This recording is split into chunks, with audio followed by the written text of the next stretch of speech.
வணக்கம். நான் doctor J Vignesh Shankar. சில வருடங்களுக்கு முன்னாடி ஒரு சாதுவை போய் நான் நேர்ல சந்திச்சேங்க.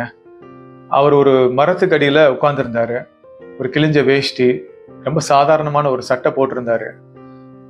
ஆனா அவரை பார்க்கறதுக்கு பாத்தீங்கன்னா இந்த பேர், புகழ், பணம், பவர் இதெல்லாம் இருக்கிறவங்க வந்துகிட்டே இருந்தாங்க. அரசியல்வாதிகள், சினிமா நடிகர்கள், தொழிலதிபர்கள் இவங்க எல்லாம் அவரை பார்க்கறதுக்கு வந்துகிட்டு இருந்தாங்க. நான் கொஞ்சம் அனலைஸ் பண்ணி பார்த்தேன். இப்ப இவங்க கிட்ட எல்லாம் என்ன இல்லைன்னு நினைச்சிட்டு ஐயா வந்து பார்க்க வராங்க அப்படிங்கிறத கொஞ்சம் யோசிச்சேங்க. அப்போ ஒரு விஷயத்த நான் புரிஞ்சுக்கிட்டேன். இந்த ஐயாக்கு பாத்தீங்கன்னா தலைக்கு மேல ஒரு கூரை கிடையாது. அடுத்த வேளை சாப்பாடு கூட பாத்தீங்கன்னா அங்க வந்துட்டு போறவங்க அவருக்கு ஏதாவது டீ பண்ணு வாங்கி கொடுக்குறாங்க. உடுத்துறதுக்கு நல்ல ஆடை கிடையாது. அப்படி இருக்கும்போது இவங்க கிட்ட எல்லாம் இல்லாதது அந்த சாது கிட்ட என்ன தெரியுமா இருந்தது? அவருக்குள்ள ஒரு பெரிய அமைதி இருந்ததுங்க. அதன் மூலமா ஒரு நீடித்த சந்தோஷத்தை அவருக்குள்ள அவர் உணர்ந்துட்டே இருந்தாரு. அது அவருடைய முகத்திலேயே அது பிரதிபலிச்சுதுங்க. இங்க வந்துட்டு போனவங்க கிட்ட எல்லாம் பேர், புகழ், பணம், பவர் எல்லாமே இருக்கு. ஆனா அவங்க கிட்ட என்ன தெரியுமா இல்ல? ஐயா கிட்ட இல்லாதது அவங்களுக்குள்ள அமைதி இல்லைங்க. அந்த நீடித்த சந்தோஷம் கிடையாது. அந்த சாது அவருக்குள்ள உணர்ந்த அந்த அமைதியும் அந்த நீடித்த சந்தோஷத்தையும் அவங்களும் உணரணும் அப்படிங்கிற ஒரு ஏக்கத்துலதான் அந்த சாது வந்து எல்லாரும் சந்திக்கிறாங்க. இப்ப இருக்கக்கூடிய காலகட்டத்துல சோசியல் மீடியால, டிவியில வர்ற விளம்பரங்கள்ல என்ன பண்றாங்க? வெளி உலகத்துல கிடைக்கிற விஷயங்கள் மூலமா தான் நமக்கு ஒரு நிறைவும் நீடித்த சந்தோஷமும் கிடைக்குங்கிற மாதிரி ஒரு மாயையை உருவாக்குறாங்க. சில விஷயங்கள் நம்ம வாழ்க்கையில இல்லை அப்படின்னா ஏதோ ஒரு விஷயத்த நம்மள இழந்த மாதிரி உணர வச்சிடறாங்க இந்த விளம்பரங்கள் மூலமாக. இதுதான் ஃபியர் ஆஃப் மிஸ்ஸிங் அவுட்னு சொல்லுவாங்க. என்னை பொறுத்த வரைக்கும் வெளி உலகத்துல கிடைக்கிற விஷயங்கள்னால நமக்கு ஒரு அமைதியும் நீடித்த சந்தோஷமும் கிடைக்க போறதே கிடையாதுங்க. எப்படி அந்த சாது அவருக்குள்ள அமைதியை உணர்ந்து அந்த சந்தோஷத்தோட வாழ்ந்துகிட்டு இருக்காரோ அதுதான் நிதர்சனமானது, நிரந்தரமானதுங்க. இறைவன் அதை தான் விரும்புறாரு. நமக்குள்ள இருக்கிற அந்த இறைத்தன்மையோடு நம்ம தொடர்பு கொள்ளும் போது அந்த பேர் அமைதி நமக்குள்ள கிடைக்க ஆரம்பிக்குங்க. இதன் மூலமா நீடித்த சந்தோஷத்தோட நம்மளால நிறைவா வாழ முடியும். அதற்காக இந்த உலகத்துல இருக்கிற விஷயங்கள் எல்லாம் நம்ம ஒதுக்கணும்னு கிடையாதுங்க. முதல்ல நமக்குள்ள நம்ம ஆங்கர்டா இருக்கணும். நமக்குள்ள அந்த இன்னர் ஸ்டில்னஸ் நம்ம ஃபீல் பண்ணணும். நமக்குள்ள பேரமைதியை உணர்ந்து நம்ம லைஃபை லீட் பண்ணும்போது இந்த உலக வாழ்க்கையில சில விஷயங்கள் நமக்கு கிடைக்கும், கிடைக்காம போகும். அதை சார்ந்து நம்மளுடைய சந்தோஷம் இருக்காதுங்க. நமக்குள்ள ஏற்கனவே ஒரு பரிபூர்ணத்தை உணர்ந்து நம்ம வாழும் போது வெளி உலகத்துல கிடைக்கிற விஷயங்கள் சார்ந்து நம்ம இல்லாமல், அதுக்கு அடிமையா இல்லாம நம்மளால இருக்க முடியும். ஆனா இப்ப இருக்கக்கூடிய சூழ்நிலை எப்படி தெரியுமா இருக்கு? அவங்களுக்கு வெளியில ஏதோ ஒரு விஷயம் கிடைக்கலன்னா கூட மனம் உடைஞ்சு போயிடுறாங்க, நம்பிக்கை இழந்துடுறாங்க. ஒரு அம்மா அவங்களுடைய மகனை ரொம்ப செல்லம் கொடுத்து வளர்க்குறாங்க. இதனால என்ன தெரியுமா நடக்குது? அவன் வளர்ந்ததுக்கு அப்புறம் வீட்டுல இருக்கிற பணத்தெல்லாம் அவன் எடுத்து செலவு பண்ண ஆரம்பிக்கிறான். அவங்க அம்மாவை என்ன பண்றாங்க? வீட்டுல வெவ்வேறு இடத்துல அந்த பணத்தை ஒளிச்சு வைக்கிறாங்க. பீரோல வைக்கிறாங்க, அதையும் எடுத்துடுறான். ரூம்ல எங்கேயாவது மறைச்சு வச்சு பாக்குறாங்க. பெட்டுக்கு அடியில, தலகாணி கடியில எல்லாத்தையும் கண்டுபிடிச்சு எடுத்துறான். கிச்சன்லயும் பாத்தீங்கன்னா நிறைய இடத்துல ஒளிச்சு வச்சு பாக்குறாங்க. எப்படியோ தேடி கண்டுபிடிச்சு எடுத்து செலவு பண்ணிடுறாங்க. அந்த வீட்டுல பாத்தீங்கன்னா எங்க அடுத்து மறைச்சு வைக்கனே தெரியல. அந்த பையனோட அப்பாவும் பாத்தீங்கன்னா கன்ஃபியூஸ் ஆறாரு. அவங்க அம்மா கிட்ட சொல்றாரு, என்ன பண்ண போறோம்னு தெரியலையே அப்படின்ட்டு. சில நாட்கள் கழித்து பாத்தீங்கன்னா அந்த வீட்டுல பணம் காண போகவே இல்லைங்க. அந்த பையனுடைய அப்பா தன்னுடைய மனைவி கிட்ட கேட்கிறாரு, எப்படி கடந்த சில நாட்களா வீட்டுல பணம் காண போகாம இருக்கு? எங்க ஒளிச்சு வச்சிருக்க பணத்தை அப்படின்ட்டு. புன்னகையோட அந்த பையனுடைய அம்மா சொல்றாங்க, உங்க மகன் எடுக்க முடியாத ஒரு இடத்துல நான் பணத்தை வச்சிருக்கேன், அதனாலதான் அவனால அதை கண்டுபிடிக்க முடியல அப்படின்னு. ஆர்வத்தோட அந்த பையனோட அப்பா கேட்கிறாரு, எங்க நீ ஒளிச்சு வச்சிருக்க அப்படின்னு. நம்ம மகனுடைய மேக்ஸ் நோட்டுக்குள்ளதான் பணத்தை ஒளிச்சு வச்சிருக்கேன். அவன் எப்படியும் அந்த மேக்ஸ் நோட்டை திறந்து பார்க்க போறது கிடையாது, அதனாலதான் பணம் அந்த நோட்டுக்குள்ள இருந்தா பத்திரமா இருக்கும்னு நான் அதுல வச்சேன் அப்படிங்கிறாங்க. நம்முடைய வாழ்க்கையிலும் நம்ம சந்தோஷத்தை வெளி உலகத்துல தேடிக்கிட்டு இருக்கோங்க. இறைவன் அந்த சந்தோஷத்தை வெளியில எங்கேயோ வச்சிருக்காருன்ட்டு புது புது விஷயங்களை வாழ்க்கையில ஆட் பண்ணி போய்கிட்டே இருக்கும். இது கிடைச்சா சந்தோஷமா இருக்கலாம், அது கிடைச்சா சந்தோஷமா இருக்கலாம் அப்படின்னு. உண்மை என்ன தெரியுமா? அதெல்லாம் நீடித்த சந்தோஷம் நமக்கு கொடுக்க போறது கிடையாதுங்க. இறைவன் அந்த சந்தோஷத்தை எங்க தெரியுமா வச்சிருக்காரு? நமக்குள்ளதாங்க வச்சிருக்காரு.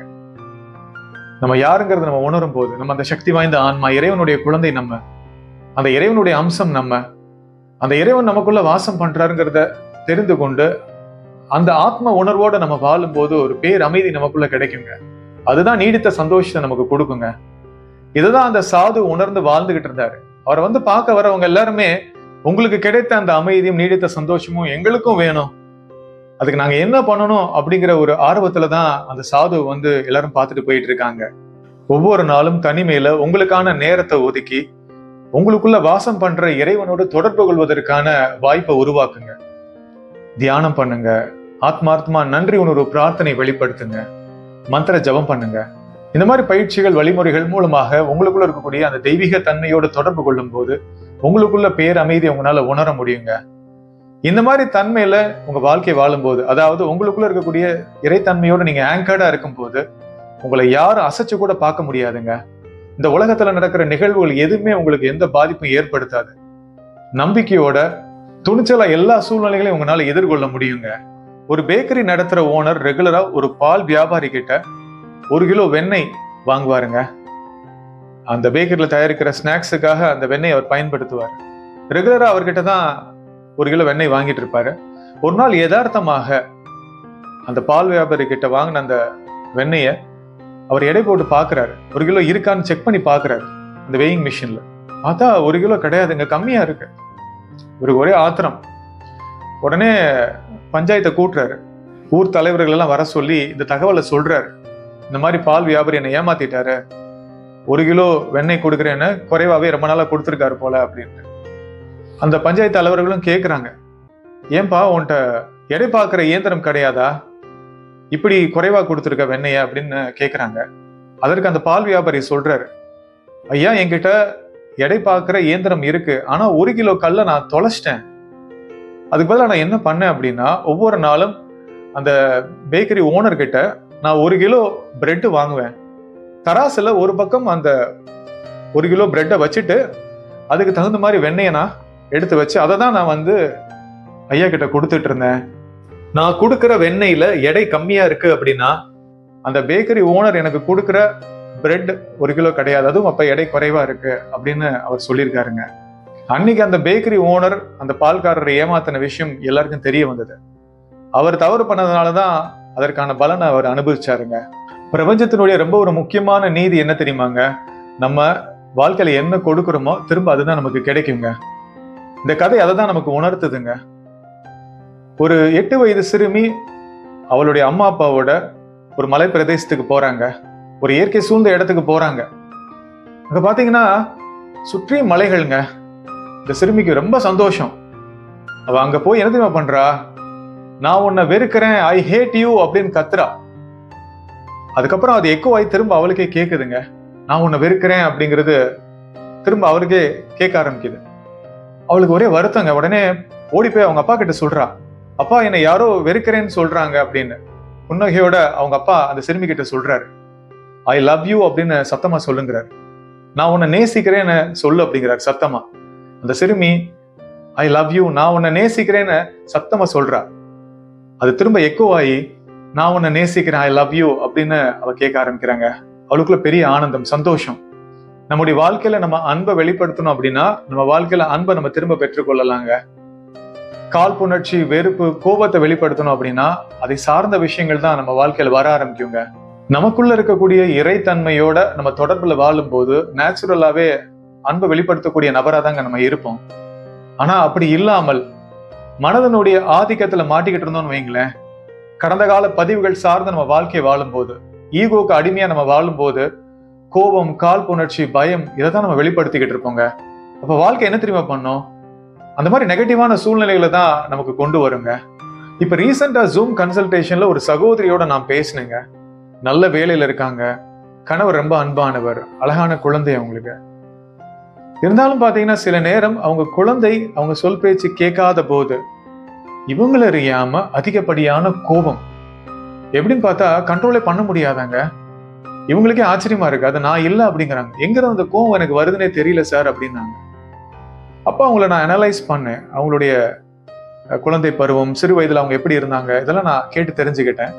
அதுல ஒரு விஷயத்த என்னால புரிஞ்சுக்க முடிஞ்சதுங்க. இந்த சகோதரனுடைய அம்மா இவங்க சிறு வயதா இருக்கும்போது ரொம்ப அவங்க கிட்ட ஹார்ஷா நடந்திருக்காங்க, அடிச்சிருக்காங்க, நெகட்டிவான வார்த்தைகள்லாம் சொல்லி திட்டிருக்காங்க. இதனால அந்த சகோதரிக்கு அவங்களை அறியாம ஐ எம் அன்வொர்த்தி, நான் எதற்கும் பிரயோஜனம் இல்லை அப்படிங்கிற ஒரு உணர்வு அவங்களுடைய ஆழ் மனதுல பதிவாயிடுச்சுங்க. சிறு வயதுல அவங்க மனதுல ஏற்பட்ட காயங்கள் இன்னும் ஆறாம இருக்குங்க. அதனாலதான் இப்ப அவங்க குழந்தை சில நேரம் சொல் பேச்சு கேட்காத போது அந்த காயத்துல வலி ஏற்பட ஆரம்பிக்குது. அதனால அந்த வலி தாங்க முடியாம அவங்கள அறியாம மிக அதிகமான கோபத்தை அந்த நேரத்துல அவங்க வெளிப்படுத்துறாங்க. அன்னைக்கு ஹிப்னோதெரப்பி மூலமாக அவங்களுக்குள்ள இருக்கிற அந்த காயத்தை ஹீல் பண்றதுக்கான ப்ராசஸ் நான் பண்ணேங்க. அதுக்கப்புறம் அவங்களுக்குள்ள இருக்கக்கூடிய தெய்வீக தன்மையோட அந்த டிவைனிட்டியோட கனெக்ட் ஆகிறதுக்கான ஒரு ப்ராசஸும் நான் பண்ணேன். அவங்களுக்குள்ள இருக்கக்கூடிய அந்த டிவைனிட்டியோட, அதாவது அவங்களுடைய உண்மை தன்மை அவங்க உணரும் போது, தான் ஒரு சக்தி வாய்ந்த ஆன்மா, இறைவனுடைய அம்சம் அப்படிங்கிறத அவங்க ரியலைஸ் பண்ணும்போது பேர் அமைதி அவங்களுக்குள்ள உணர்ந்ததை என்கிட்ட சொன்னாங்க. இந்த ஹிப்னோதெரப்பி ப்ராசஸ் பண்ணி முடிச்சதுக்கு அப்புறம் அவங்க கிட்ட சொன்ன விஷயம் என்ன அப்படின்னா, ரொம்ப லைட்டரா ஃபீல் பண்றேன், ஏதோ ஒரு பெரிய பேகேஜை சுமந்துதான் நான் உணர்ந்தேன், இப்ப அதை கீழே இறக்கி வச்சுட்டு எனக்குள்ள ரொம்ப நான் அமைதியை உணர்றேன், எங்க அம்மாவை நான் மன்னிக்கணும்னு தோணுது அப்படின்றதையும் என்கிட்ட சொன்னாங்க.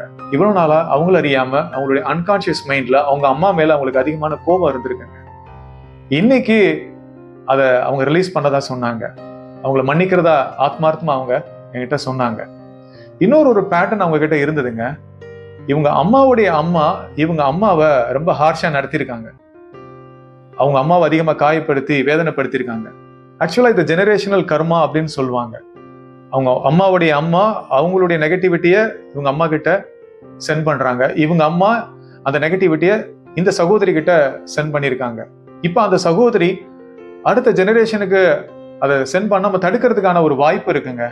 அதனாலதான் அந்த சகோதரி கிட்ட நான் சொன்னேன், யூ ஆர் சூசன் ஒன், பிரபஞ்சத்தால் நீங்க தேர்ந்தெடுக்கப்பட்டிருக்கீங்க.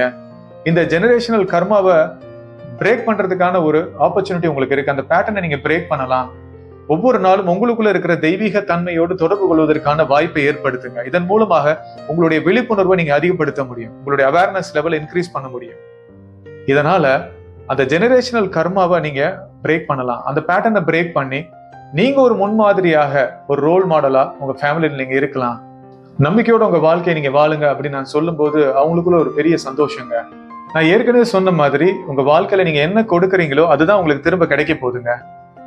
ஒவ்வொரு நாளும் உங்களுக்குள்ள இருக்கக்கூடிய அந்த தெய்வீக தன்மையோடு தொடர்பு கொண்டு உங்க வாழ்க்கை விழிப்புணர்வோடு வாழும் போது அன்பைதான் நீங்க வெளிப்படுத்துவீங்க. அப்போ உங்க வாழ்க்கையில அன்புதான் உங்களுக்கு திரும்ப கிடைக்குங்க. இறைவன் அந்த சுதந்திரத்தை நமக்கு கொடுத்திருக்காருங்க. மனதனுடைய கட்டுப்பாட்டுக்குள்ள மாட்டிக்காம நமக்குள்ள இருக்கக்கூடிய அந்த தெய்வீக தன்மையோடு தொடர்பு கொண்டு நம்ம வாழ்க்கையில மாற்றங்களை நம்மளால ஏற்படுத்த முடியுங்க. ஆனா நிறைய பேர் என்ன தவறு பண்றாங்க அப்படின்னா, அந்த மனதனுடைய பிடியில அவங்க மாட்டிக்கிறாங்க. அந்த ஈகோ என்ன தெரியுமா பண்ணுது, அந்த கடந்த கால பதிவுகள் சார்ந்து அவங்கள இயந்திர தன்மையை இயக்க ஆரம்பிச்சிருதுங்க. அதனாலதான் பாத்தீங்கன்னா அடுத்தடுத்த பிரச்சனைகள் அவங்க மாட்டி கஷ்டப்படுறாங்க. இந்த வீடியோ மூலமா இறைவன் என்ன சொல்றாரு அப்படின்னா, உனக்குள்ள நான் வாசம் பண்றேன், நீ எதை நினைச்சும் கவலைப்படாத, வருத்தப்படாத, பயப்படாத. நீ எதிர்கொள்ற சூழ்நிலைகளை விட நான் மிகப்பெரியவன், உன்னை என்கிட்ட அர்ப்பணிச்சிடு அப்படின்னு தான் இறைவன் சொல்றாருங்க. அப்படி இருக்கும்போது எதற்காக நம்ம கவலைப்படணும், பயப்படணுங்க? நமக்குள்ள வாசம் பண்ற அந்த இறைவன் கிட்ட நம்மள முழுமையா அர்ப்பணிச்சிடுவாங்க. இப்போ உங்க வாழ்க்கையில எப்பேற்பட்ட சிச்சுவேஷன்ல இருந்தாலும் சரிங்க, தயவு செய்து நம்பிக்கை இழந்துடாதீங்க. இந்த வீடியோல நான் சொல்லி கொடுத்த வழிமுறைகளை தொடர்ந்து கடைபிடிக்கும் போது நிச்சயமா உங்க வாழ்க்கை சூழ்நிலைகள்ல மிகப்பெரிய மாற்றங்கள் வருங்க. நீ விழும்போதெல்லாம் தாங்கி பிடிக்கவும், மனம் உடையும் போதெல்லாம் தட்டி கொடுக்கவும், தனியே நீ அழும் போதெல்லாம் உன் கண்ணீரை துடைக்கவும் உன் அப்பா நான் இருக்கிறேன் என்று இறைவன் கூறுகிறார். இந்த வீடியோ லைக் பண்ணி ஷேர் பண்ணுங்க. என்னோட YouTube channel doctor Vignesh Shankar நீங்க சப்ஸ்கிரைப் பண்ணுங்க. நன்றி.